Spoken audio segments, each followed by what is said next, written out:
नमस्कार, मी मोरेश्वर बड. हाय Maharashtra YouTube news चॅनलमध्ये आपलं स्वागत आहे.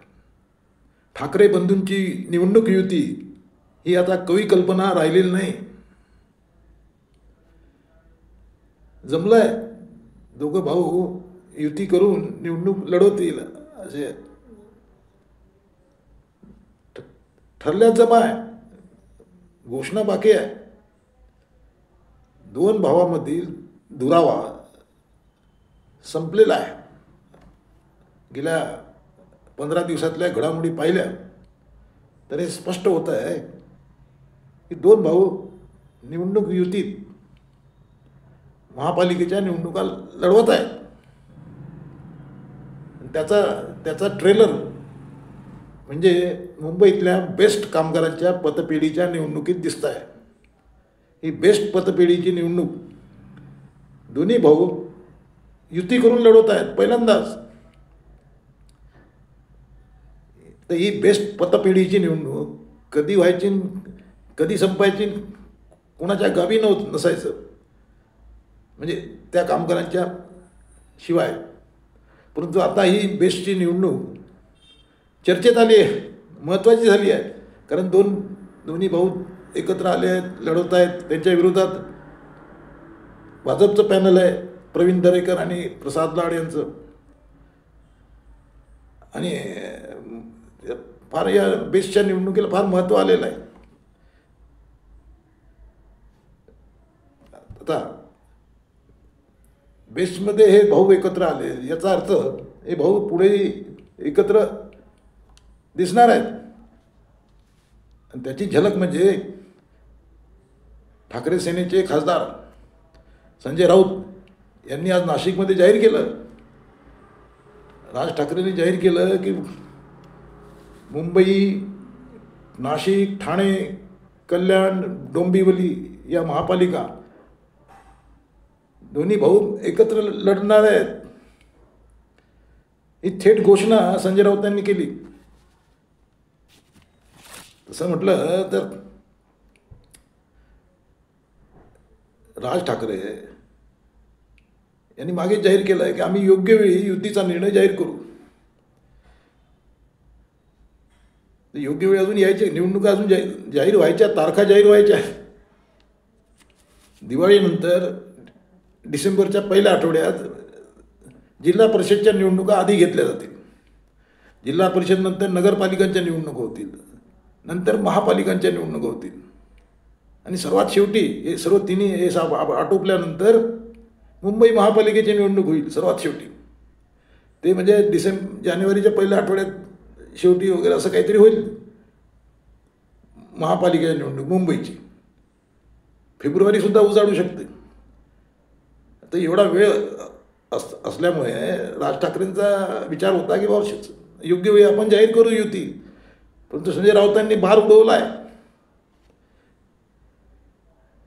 आता संजय राऊतांच्या या घोषणेवर मनसेची अजून प्रतिक्रिया आलेली नाही. म्हणजे राज ठाकरेंना आवडलं आहे का यांनी परस्पर युती जाहीर करणं? कारण युती जाहीर करण्याचा मान खरं म्हटलं दोन्ही भावांकडे जायला पाहिजे.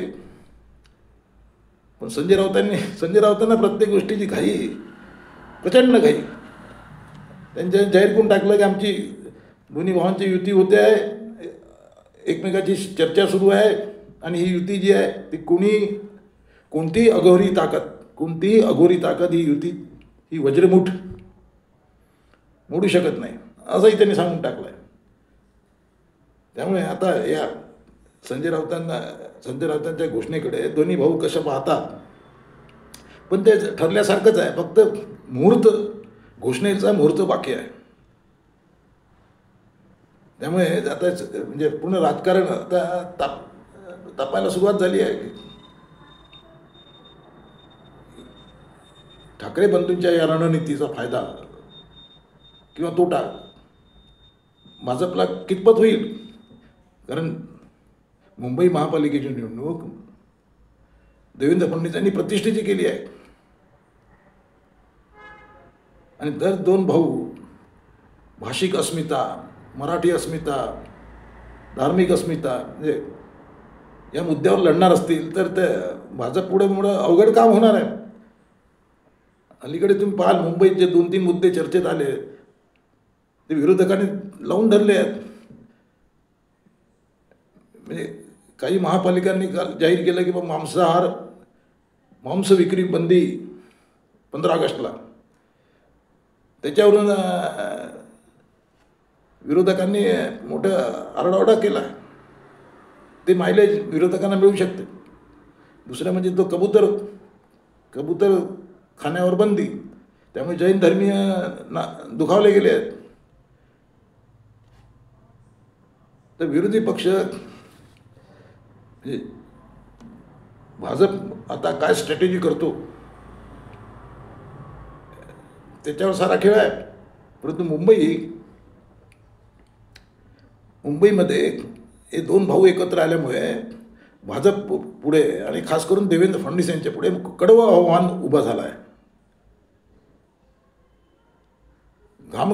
घाम निघणार आहे देवेंद्र फडणवीसांचं. कारण नाही म्हटलं तरी हे 2 भाऊ म्हणजे लढवण्यात वस्ताद आहेत. किती मतं निवडणूक कशी फिरेल ती गोष्ट नाही नंतर, परंतु हे निवडणूक तर तापवतील. त्यामुळे आता देवेंद्र फडणवीस काय पत्ते खेळतात याकडे आता पूर्ण मुंबईचं लक्ष आहे. तुम्हाला काय वाटते? यांची संजय राऊतांची जी घोषणा आहे की या युती ठरलं जमलं युती होणार, हे प्रत्यक्षात येईल आणि समजा युती जाहीर झाली मागे पुढे त्याचा फायदा ठाकरे बंधूंना होईल. कॉमेंट करा. नमस्कार.